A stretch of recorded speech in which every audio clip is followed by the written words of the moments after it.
Capítulo 34, Londres, 1941. Ela viera assim que soube onde as bombas tinham caído à noite. Fazia 2 anos desde que recebera a carta contendo muito pouco, além da notícia de que ele se alistara em um endereço em Hackney. Até aquele momento, Eleanor tinha conseguido ficar longe.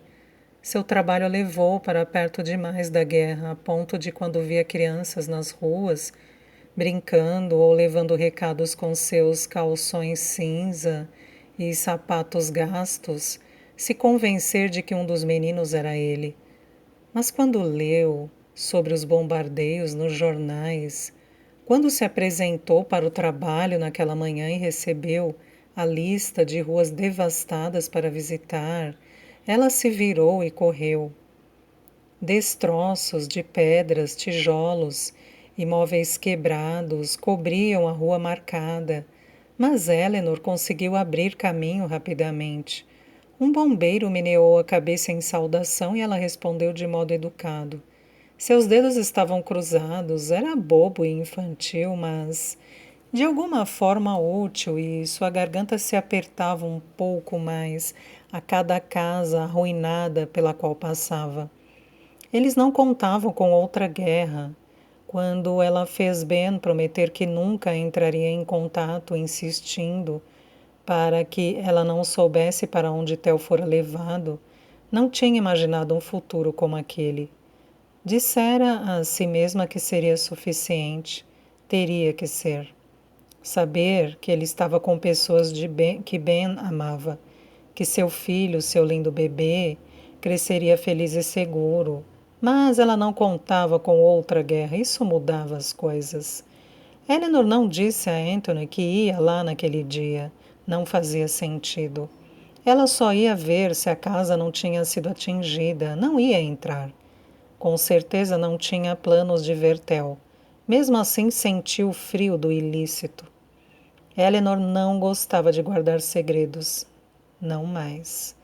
Seus segredos, os dela e de Anthony, quase tinham sido sua ruína. Ela achou que saber do caso o destruiria, mas não. Ele a havia procurado calmamente dias depois e pedido que ela o deixasse. A essa altura já havia percebido que Theo não era seu filho e disse que queria que ela tivesse outra chance de ser feliz. Ele estava cansado de ser um fardo, infligindo dano às pessoas que mais amava no mundo. Mas como ela poderia fazer isso? Ir embora com Ben e Theo para começar de novo. Ela nunca teria deixado suas filhas e não poderia tirá-las de Anthony. Além disso, amava o marido, sempre o amara. Ela amava os dois, Anthony e Ben, e tinha adoração por Theo. Mas a vida não era um conto de fadas e havia casos em que não se podia ter tudo o que se queria, não ao mesmo tempo. Quanto a Anthony, saber do caso dela com Ben parecia ter aliviado a carga dele de alguma forma. Ele contou que isso tornava sua vida menos perfeita, que havia pago um preço e que era um pouco do caminho para a compensação. Compensação pelo quê? Perguntou Eleanor, imaginando se ele finalmente ia ser franco com ela. Por tudo, por ter sobrevivido, por voltar para casa com tudo isso. Ela sabia, é claro, que havia mais, que ele estava falando por mais enigmático que fosse, sobre a grande sombra que o perseguia. E quando Theo ficou a salvo, longe de Loinas, ela enfim lhe perguntou sobre Howard. Ele ficou zangado no começo, mais chateado do que nunca, porém, por fim, com o tempo e muita persuasão, confirmara a história que ela já havia descoberto. Ele lhe contou tudo sobre Howard e Sophie, e o bebê Louis também. À noite no celeiro, quando ele quase ajudou seu amigo a fugir, a linha terrível que quase cruzara. Mas você não cruzou, disse Eleanor, enquanto ele chorava em seu ombro. Eu queria ter feito. Ainda quero às vezes. Você queria salvar Howard. Você o amava. Deveria tê-lo salvado. Ele não ia querer isso, não desse jeito. Ele amava Sophie e o bebê Louis. Ele se considerava pai de Louis. E um pai sempre se sacrifica por seu filho. Mas se houvesse outra maneira... Não havia. Eu conheço você. Teria encontrado se houvesse. Anthony olhou para ela naquele momento e, em seus olhos, Eleanor vislumbrou a mais ínfima luz de esperança de que ela estivesse certa. Se você tivesse feito algo diferente, continuou, teria sido fuzilado. Howard estava certo. Ele viu as coisas com clareza. Ele se sacrificou por mim. Você tentou ajudá-lo. Você correu um grande risco por ele. Eu falhei. Não havia nada que ela pudesse dizer em resposta. Apenas se sentou ao lado do marido que sofria a perda de seu amigo. Por fim, ela apertou sua mão com firmeza e sussurrou: Você não falhou comigo. Você me fez uma promessa. Disse que não deixaria que nada o impedisse de voltar para casa.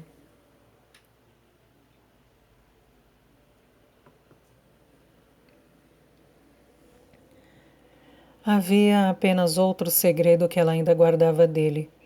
A verdade sobre o que acontecera com David. Anthony o amara e nunca teria suportado saber o que Constance fizera. Mas Eleanor havia encontrado o frasco de comprimidos para dormir, vazio no quarto da mãe, e soube então o que tinha acontecido. A mãe não tentou negar. Era a única maneira, disse ela, a única esperança de renovação que eu tinha. A relação de Constance e Eleanor, que nunca fora boa, tornou-se insustentável depois disso. Não havia a menor chance de a mãe se mudar com eles para Londres, mas também não podia ser abandonada. Não por completo. Eleanor pesquisou muito antes de finalmente encontrar Sewell. Era cara, mas valia cada centavo. Não há melhor casa de repouso na Inglaterra. Uma localização tão maravilhosa, disse a supervisora ao apresentar o lugar a Eleanor. À beira-mar. Não há um quarto no prédio de onde não se possa ouvir o mar. As ondas indo e vindo. Está certo, concordou Eleanor assinando os formulários de admissão. E estava, justo e certo. O som incessante do oceano pelo resto de seus dias era exatamente o que Constance merecia. Eleanor virou-se para a rua quase esbarrando em um policial de aparência sombria numa bicicleta. Seu olhar correu pelas casas até chegar à loja. Sua respiração ficou mais leve quando viu o cartaz alegre na frente, mais aberto do que o habitual. O alívio foi instantâneo. Não fora atingida. Eleanor decidiu que não havia problema, já que estava ali, em dar uma olhada na loja. Continuou andando até chegar perto o suficiente para olhar pela vitrine da frente. Olhou o nome da loja pintado orgulhosamente no topo do vidro e a exibição organizada de latas na prateleira lá dentro. A casa acima tinha 2 andares, cortinas combinando nas janelas. Era um lugar agradável, confortável. Eleanor podia imaginar o esforço necessário para manter o todo e o vidro tão limpos, apesar dos ataques aéreos. A sineta tocou baixinho quando ela abriu a porta. Era uma loja pequena, mas surpreendentemente bem abastecida, levando-se em conta a escassez. Alguém tinha feito um grande esforço para garantir que houvesse itens interessantes para oferecer aos clientes cansados da guerra. Ben dissera que sua amiga Flo era muito forte. Ela nunca faz nada pela metade.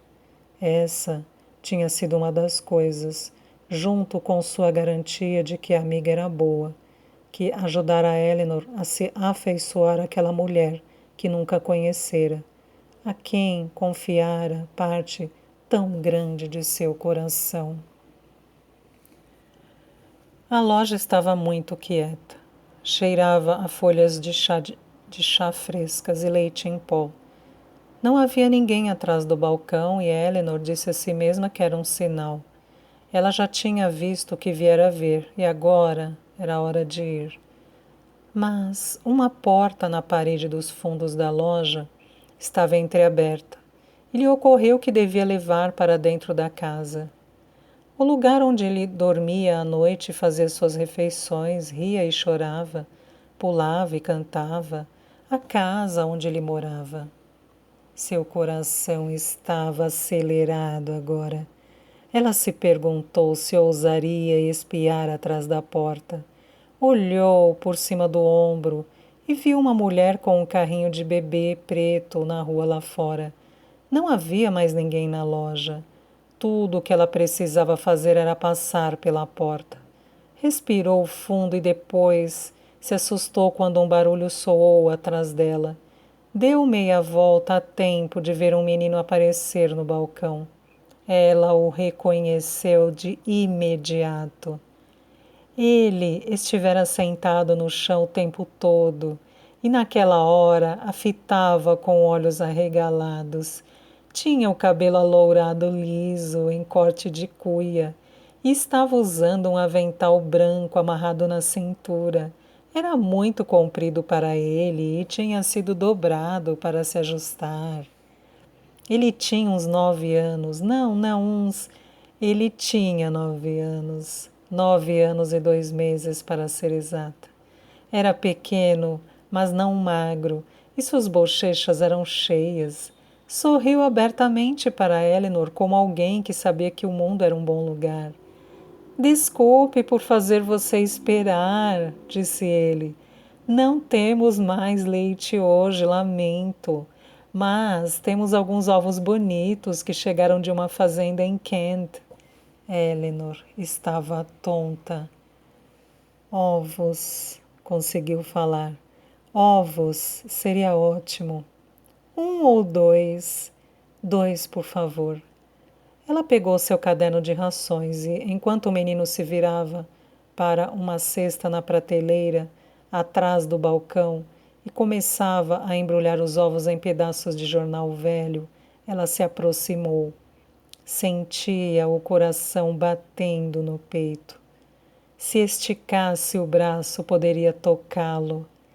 Eleanor cruzou as mãos com firmeza sobre o balcão e notou um livro. Estava gasto com a capa empoeirada. Não estava lá quando ela entrou na loja.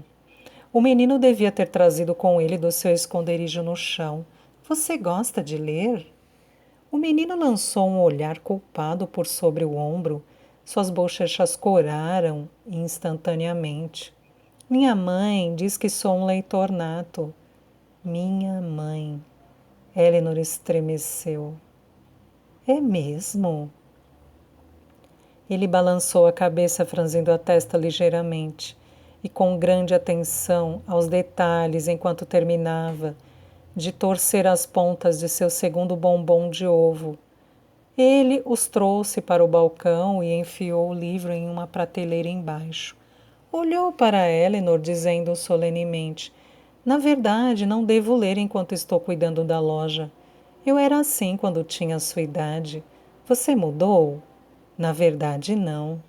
Também acho que não vou, já li esse 4 vezes. Bem, então deve saber quase de cor. Ele sorriu orgulhoso. É sobre uma menina que mora em uma casa grande e antiga no campo e descobre uma porta secreta para outro mundo. Eleanor se equilibrou. A menina mora em algum lugar chamado Cornualha. Já ouviu falar? Ela assentiu. Já esteve lá? Estive. Como é? O ar tem cheiro de mar e tudo é muito verde.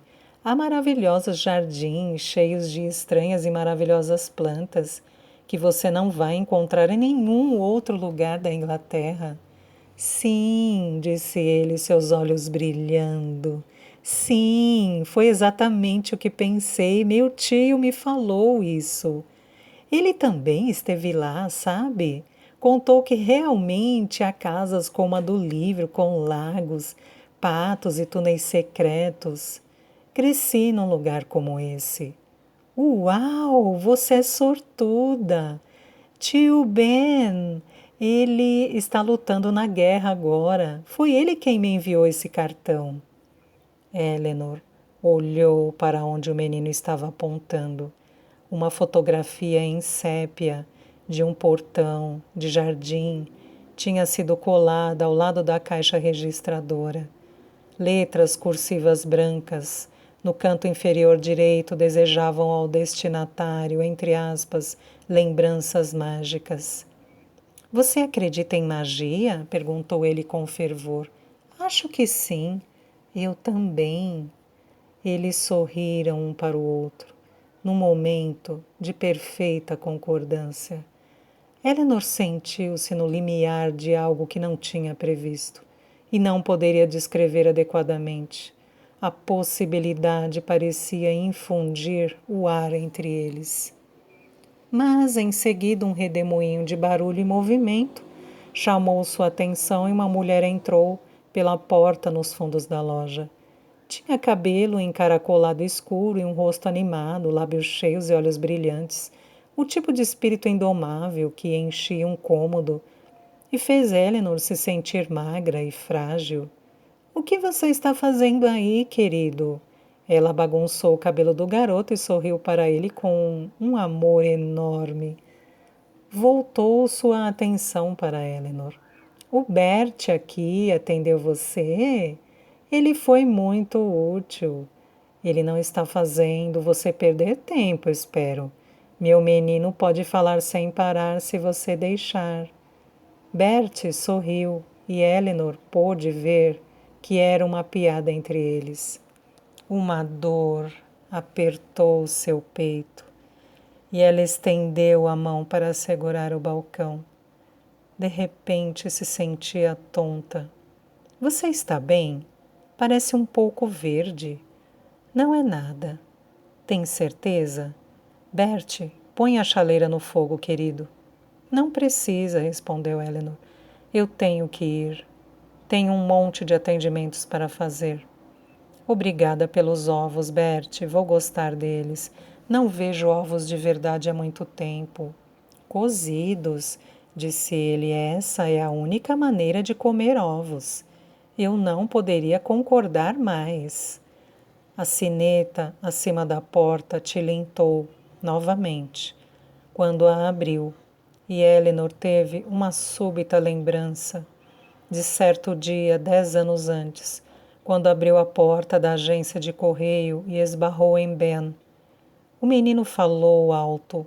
Vou fazer uma xícara de chá na próxima vez em que você vier.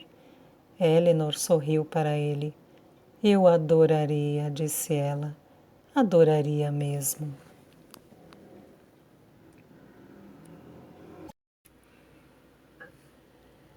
Capítulo 35, Londres, 2004.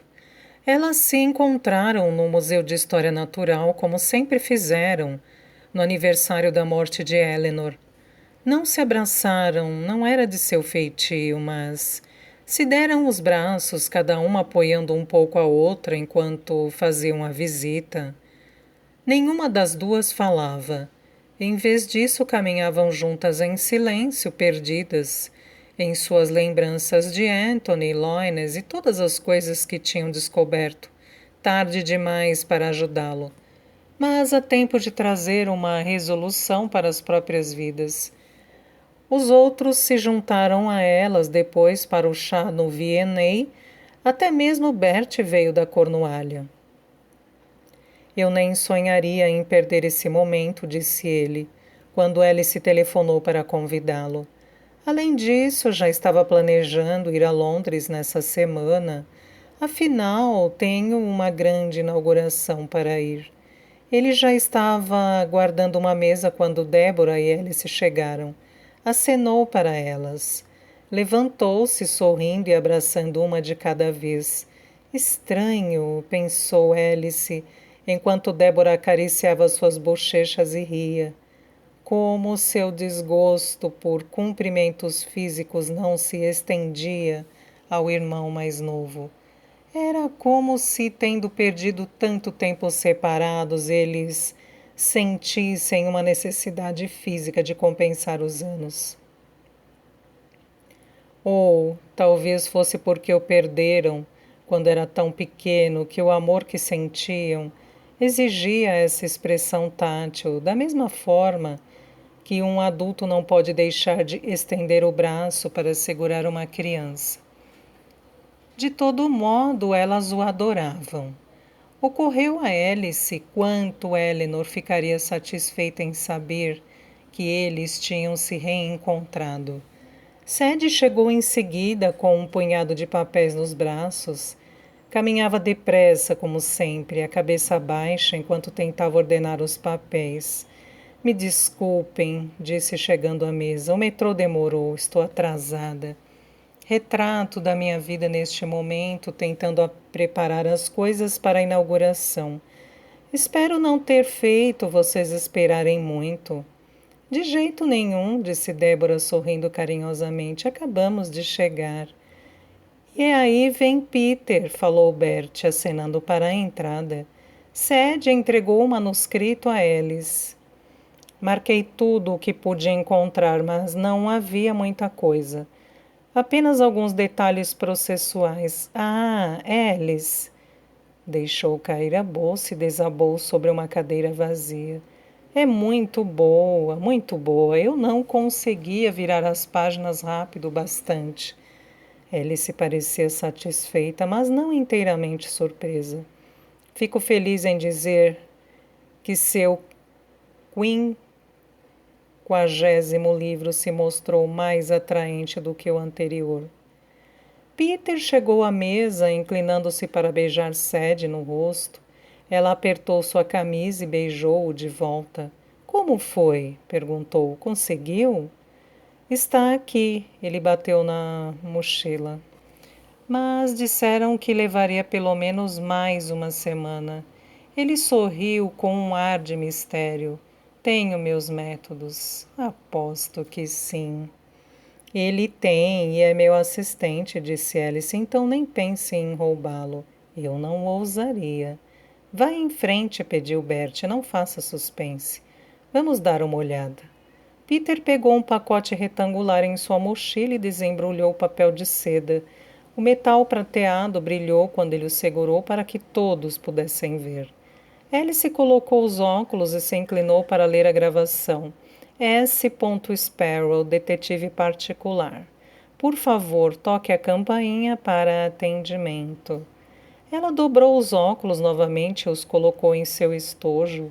Bem, falou, direto ao ponto, gosto disso. Não gosto de negócios e mensagens com nomes e frases pomposas, como, abre aspas, o voo do pardal, fecha aspas, abre aspas, visão de águia, fecha aspas. Mais vale um pássaro na mão do que dois voando, disse Peter. Na verdade, gosto desse, comentou Bert. Infelizmente não posso dizer que fui eu, falou Peter. Foi uma das ideias de Charlotte. Ela vem? Hoje não, respondeu Sadie. Muito dever de casa, mas falou que tentaria ir à inauguração da agência no sábado à noite. Bem, então, disse Bert com um sorriso que parecia misturar orgulho, felicidade e um profundo contentamento. O que vocês acham? Podemos dispensar o chá apenas uma vez e tomar um espumante em vez disso?